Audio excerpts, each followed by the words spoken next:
We welcome you to the Divine Connection. Divine connection में हम आपका स्वागत करते हैं। It's a 30-minute program. We share from God's Word in this program to make our lives better.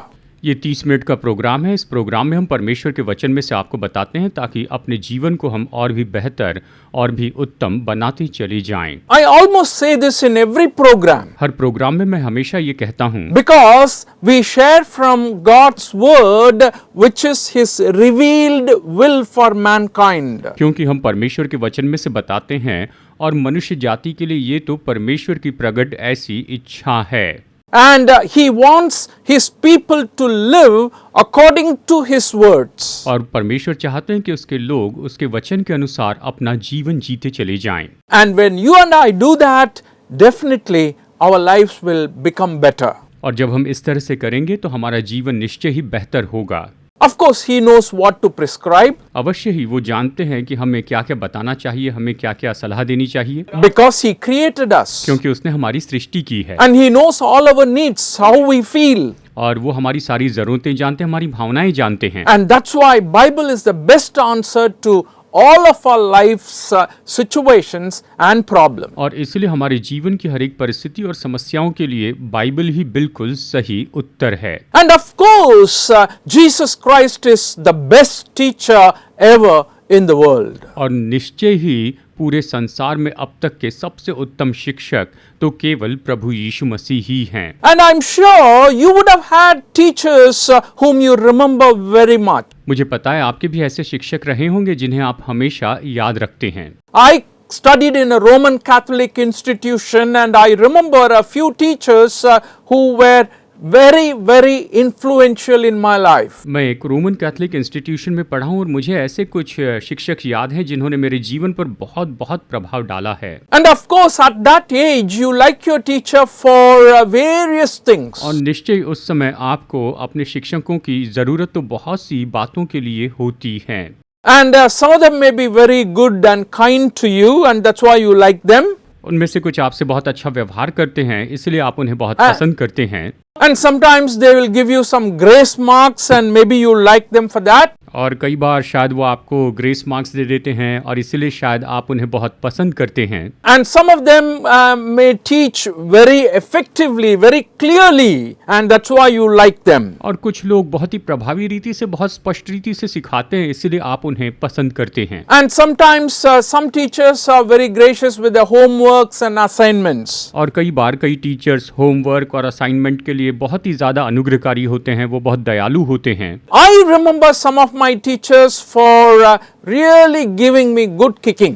मुझे अपने कुछ ऐसे टीचर्स याद हैं जिन्होंने सच में मेरी अच्छे से पिटाई की थी, वो टीचर्स मुझे अच्छे से याद हैं। So you can remember your teacher for so many things. तो आप अपने टीचर्स को बहुत से बातों के कारण इस तरह से याद रखते हैं। And of course I told you already, Jesus Christ is a wonderful teacher. मैंने आपको पहले ही बता दिया है कि यीशु मसीह तो सबसे अद्भुत ऐसे शिक्षक हैं। People remembered Jesus. People celebrated the teachings of Jesus for one very important thing. लोगों ने यीशु की शिक्षा का उत्सव मनाया, उसको सच में स्वीकार किया एक बहुत ही महत्वपूर्ण ऐसी बात के लिए। He spoke to people or he taught people with authority. यीशु ने लोगों को बड़े अधिकार के साथ में सिखाया, बड़े अधिकार से उनसे बातें की।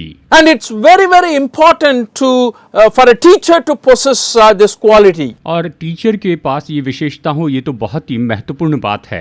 Let me first read Luke chapter 4 verse 31 and 32. लूका का अध्याय 4 वचन 31 और 32 पहले पढ़ते हैं। It says, Then he went down to Capernaum, a town in Galilee, and on the Sabbath he began to teach the people. They were amazed at his teaching because his message had authority. फिर वो गलील के कफरनहूम नगर को गया और सब्त के दिन लोगों को उपदेश दे रहा था। वे उसके उपदेश से चकित हो गए क्योंकि उसका वचन अधिकार सहित था। इस तरह से ये वचन हमें बताते हैं। So it's a very important quality. People were amazed at his teaching. ये बहुत ही महत्वपूर्ण विशेषता है कि लोग उसके उपदेश से चकित हो गए थे। And the authority comes because he knew what he was teaching. और अधिकार इसलिए आता है क्योंकि वो जानते थे कि वो क्या सिखा रहे थे, इसके कारण ही तो अधिकार आता है। He knew the hearts of people to whom he was teaching. जिन लोगों को यीशु सिखा रहे थे वो उनके हृदय को जानते थे, because he was God, Son of God on earth. वो तो परमेश्वर थे, पृथ्वी पर परमेश्वर के पुत्र थे। And God had full authority over the lives of people, and there is nothing he does not know. परमेश्वर का मनुष्य के ऊपर पूरा अधिकार, और ऐसी कोई बात नहीं है जिसे परमेश्वर नहीं जानते हैं। So what we understand, we spoke about parables in the previous two programs. और पिछले 2 प्रोग्राम में हमने दृष्टांतों के बारे में जो यहाँ पर बात की, उससे हम यही बात समझते हैं। And Jesus spoke to the people in parables. और यीशु ने लोगों से दृष्टांतों में बात की थी। A lot of life lessons have been given by telling a story and connecting it with the moral lesson from that story. एक कहानी बताकर उसके द्वारा बहुत सी बातें सिखाई जाती हैं, और इस कहानी की जो नैतिकता की बातें हैं उसे भी सिखाई जा सकती हैं। By doing that, he helped people to understand better. और ऐसा करने के द्वारा उसने लोगों की समझने में मदद की ताकि वो इसे बेहतर तरीके से समझ सके।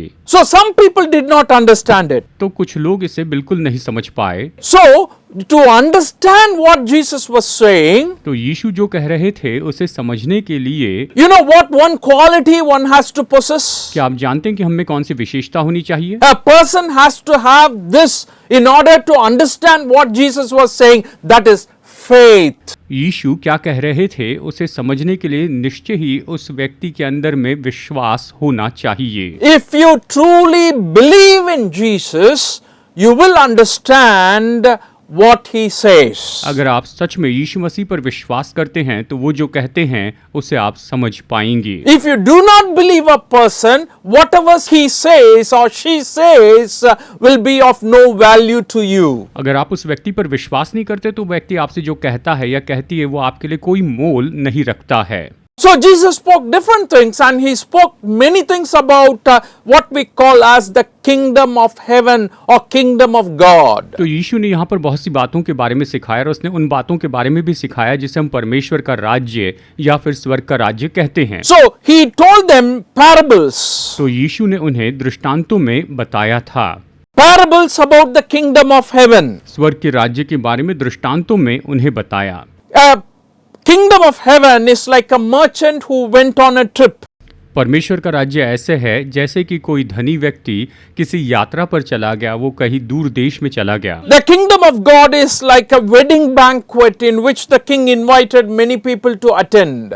परमेश्वर का राज्य तो ऐसे विवाह के भोज के जैसे हैं जिसमें भोजन के लिए राजा ने बहुत से लोगों को न्योता दिया था।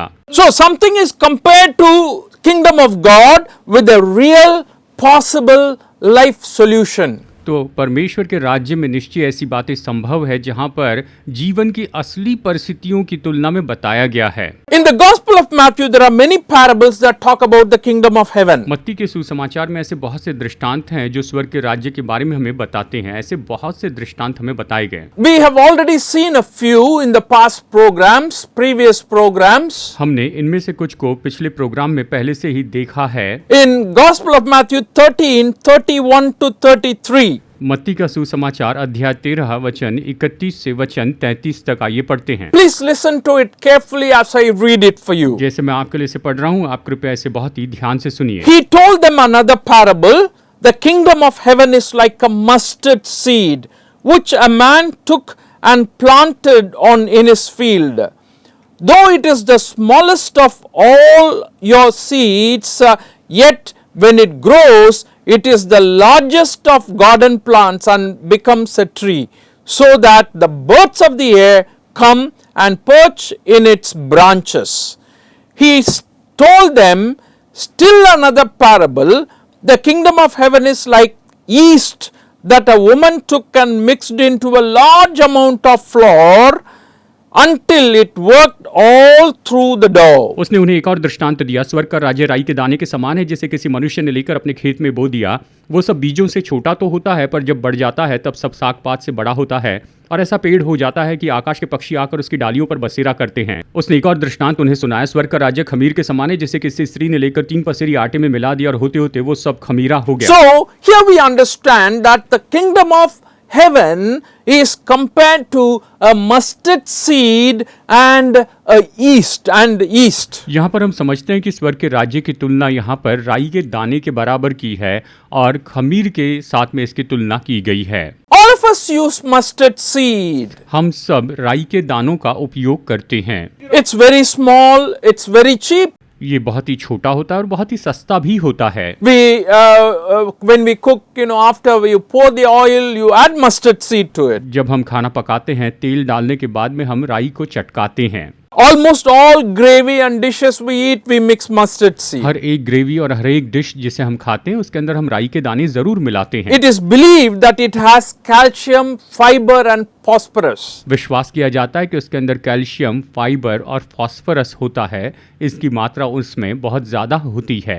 People say that it's very important for our health. लोग कहते हैं ये हमारी सेहत के लिए बहुत जरूरी है। So, what Jesus was trying to say here is that mustard seed is the smallest among other seeds. यीशु यहाँ पर यही तो कह रहे हैं कि राई का दाना तो बाकी सभी दानों में सबसे छोटा होता है। But though it is small, it grows into a big plant. The kingdom of heaven will be like that. हालांकि वो छोटा है लेकिन बड़ा होकर वो एक बड़ा पौधा बन जाता है और परमेश्वर का राज्य भी बिल्कुल ऐसे ही है। So sometimes Jesus compares mustard seed faith to his disciples. यीशु ने भी अपने चेलों को कई बार इस तरह से सिखाया कि विश्वास जो है वो राई के दाने के बराबर होता है।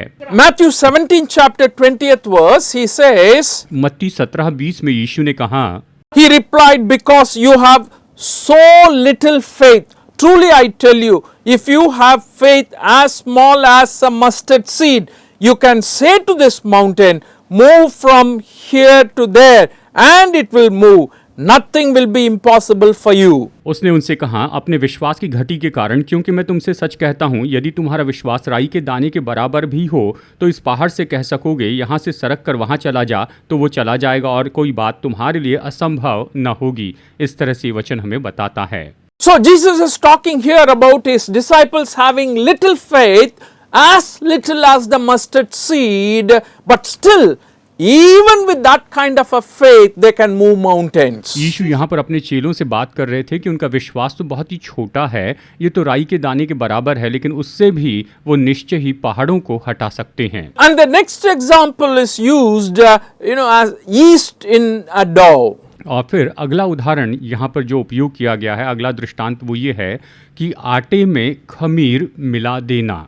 You add a little yeast in a large amount of dough. That little yeast spreads throughout the dough. आप बहुत से आटे में थोड़ा सा भी खमीर मिला दे तो वो थोड़ा सा खमीर पूरे आटे में फैल जाता है। And what is the meaning here? यहाँ पर इसका क्या अर्थ है? What can happen to the kingdom of God by using these two examples? इन दो उदाहरणों का उपयोग करते हुए परमेश्वर के राज्य में क्या हो सकता है? And how God is making this to relate to people in their life. और कैसे परमेश्वर लोगों के जीवन में इन बातों का उपयोग करते हैं। We want to share about that after taking a brief break for music. संगीत का छोटा ब्रेक लेने के बाद हम इसके बारे में आपको बताएंगे। You will be listening to a song. आप इस समय गीत सुनेंगे। When you listen to this song, note down our phone numbers. और जब आप ये गीत सुनते हैं तो आप हमारा फोन नंबर निश्चय ही लिख लीजिए। If you have any prayer needs, feel free to contact us.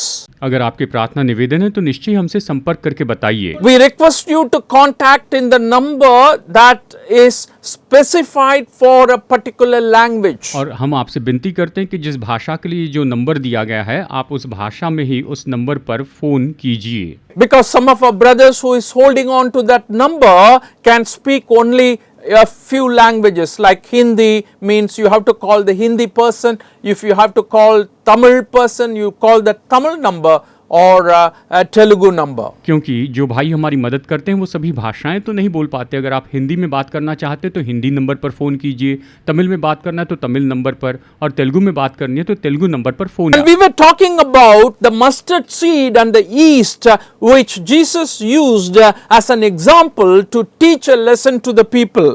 हम यहाँ पर राई के दाने और खमीर के बारे में बात कर रहे हैं जिसका उपयोग यीशु ने यहाँ पर अपने लोगों को सिखाने के लिए दृष्टांत के रूप में किया। Basically, he said the kingdom of heaven will grow like the mustard seed. सामान्य रूप में इस तरह से उसने कहा कि स्वर्ग का राज्य तो इस तरह के राई के दाने के समान बढ़ता चला जाएगा। What you and I need to realize is that the growth is not sudden.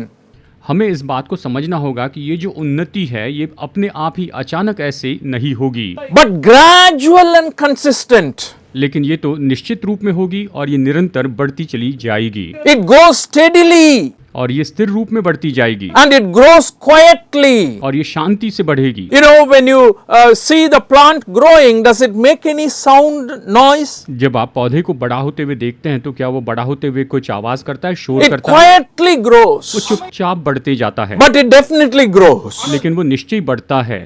In the same way, even when you mix a yeast, इसी तरह से जब भी आप खमीर बनाते हैं तो same thing happens, that without any noise, gradually the influence is spread throughout the dough. यही तो बात होती है कि धीरे धीरे खमीर का पूरा प्रभाव आटे में फैल जाता है। So the kingdom of God, he says, God is working for his kingdom to grow. परमेश्वर के राज्य के बारे में प्रभु ये कहते हैं कि परमेश्वर काम कर रहे हैं कि परमेश्वर का राज्य बढ़ता चला जाए।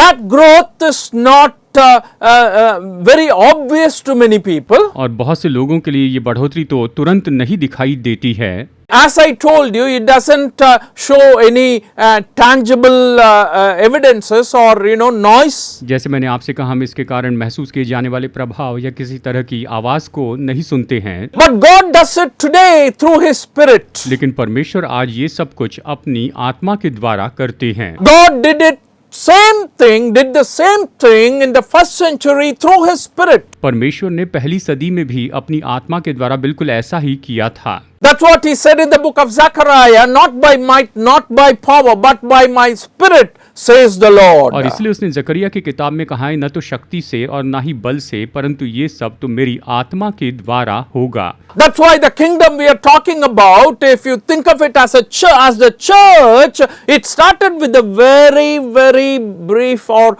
small number of people. और इसलिए परमेश्वर का राज्य जिसके बारे में हम कहते हैं जो चर्च है, ये तो हमेशा बहुत ही कम संख्या के लोगों के साथ में शुरू होता है। It started very small from a few individuals. ये तो केवल कुछ ही व्यक्तियों के साथ में छोटे रूप में शुरू होता है, But it has a global impact. लेकिन इसका पूरे संसार के ऊपर प्रभाव पड़ता है। Nothing can defeat it. इसे कोई भी हरा नहीं सकता है। The disciples increased, the disciples multiplied, and they began to spread everywhere. चेले बढ़ते चले गए और चेलों की संख्या बहुत ही ज्यादा होती चली गई और वो हर जगह फैलते चले गए। And that's what God is able to do, dear friend. और परमेश्वर यही तो कर सकते हैं मेरे प्यारे दोस्तों। And the lesson I learned from here is, first of all, that God increases the kingdom that had a very insignificant beginning.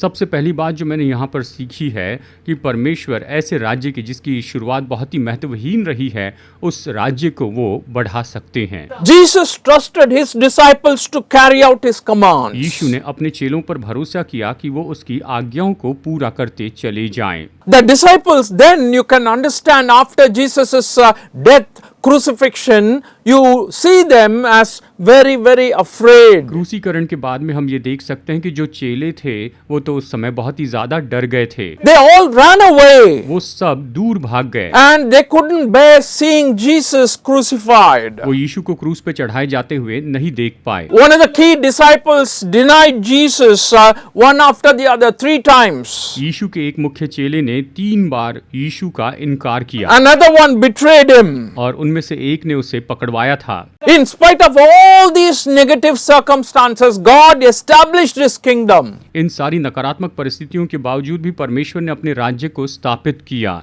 And people continued to change their hearts and accepted the message of salvation Jesus Christ offers to them. और यीशु मसीह ने उन्हें जो उद्धार का संदेश दिया, लोग निरंतर उसे सुनते गए, उसे स्वीकार करते गए। What I want to tell you today is your influence can be like that. मैं आपको आज यही बताना चाहता हूँ कि आपका प्रभाव आज वैसे ही हो सकता है। If you believe in Jesus, अगर आप यीशु पर विश्वास करते हैं, sometimes you may feel I'm not worth anything. शायद आप ये महसूस करें कि मैं किसी योग्य नहीं। If you accept Him as Lord and Savior today, अगर आज आप उसे अपना उद्धारकर्ता और प्रभु स्वीकार करें that Jesus Christ came to save the world and I believe it and He is my Lord and Savior. यीशु जगत के उद्धारकर्ता हैं और मैं उन पर विश्वास करता हूँ कि वो मेरे प्रभु और उद्धारक हैं। Even if you feel unworthy, चाहे आप अयोग्य ही क्यों महसूस न कर लें, God can use you. परमेश्वर आपका उपयोग कर सकते हैं। God can increase your potential beyond what you can imagine. आपकी कल्पना से भी बढ़कर परमेश्वर आपकी क्षमता का उपयोग कर सकते हैं। And that's what He has done in His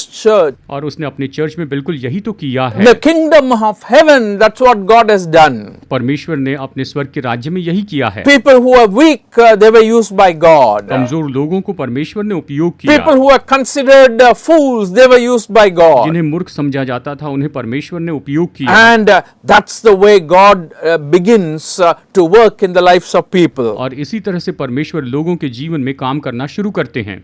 And the second thing I want to share with you is found in 33rd verse of 13th chapter.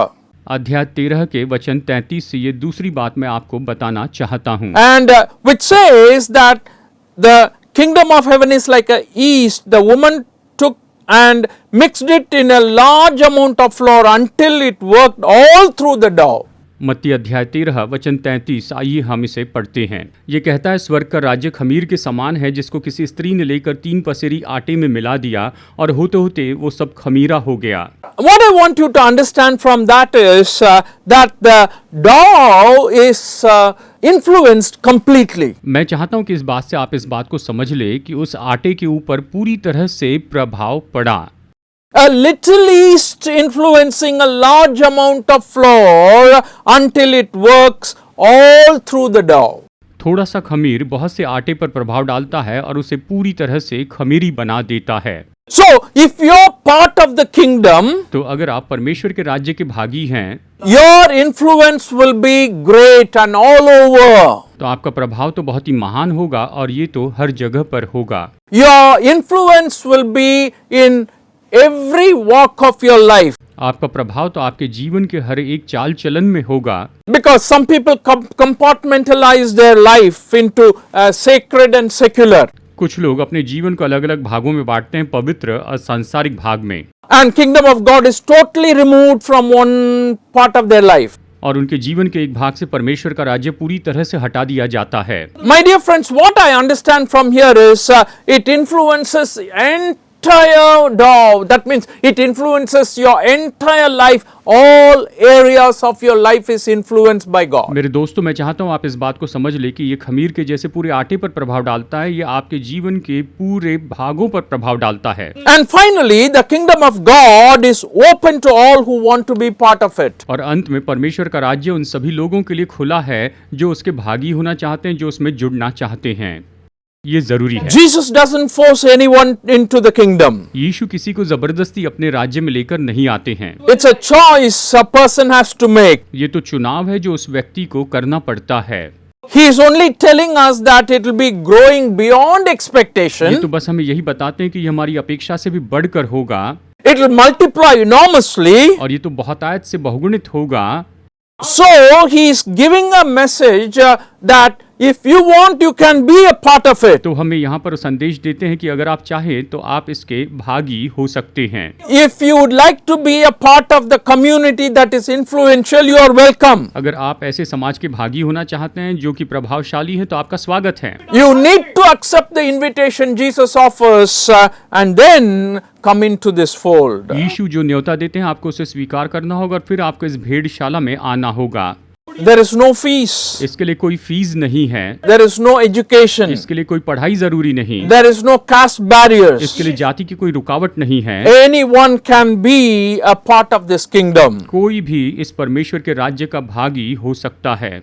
And something so small as the mustard seed can have a massive growth to shelter birds And that's what God can do in our life. ये तो ऐसा है जो कि बहुत ही छोटा है, लेकिन वो हमारे जीवन में बहुत बड़ी उन्नति लेकर आता है और परमेश्वर हमारे जीवन में बिल्कुल ऐसा ही काम कर सकते हैं। A small action today that you do in the name of Jesus for His kingdom, आज परमेश्वर के राज्य के लिए यीशु के नाम में जो आप एक छोटा सा काम करते हैं, it can bring unimaginable results. ये तो हमारी कल्पना से भी बड़े ऐसे परिणाम लेकर आ सकता है। And with God's help. और परमेश्वर की मदद के द्वारा And whatever you do today for His kingdom, और आज आप उसके राज्य के लिए जो कुछ भी करते हैं, it will always stay ये हमेशा बना रहेगा and it will be rewarded. और इसके लिए निश्चय ही एक प्रतिफल दिया जाएगा। Will you believe in Jesus Christ, who is the author of this kingdom, and He is inviting you today? क्या आप इस यीशु पर विश्वास करते हैं जिसने इस राज्य को बनाया है, और इस राज्य के लिए वही यीशु आज आपको न्योता देते हैं।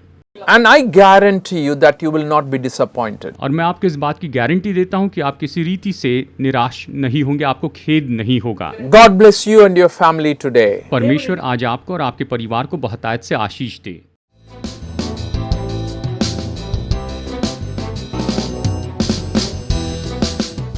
Study the Word of God in a private and personal way through our online study website. Contact number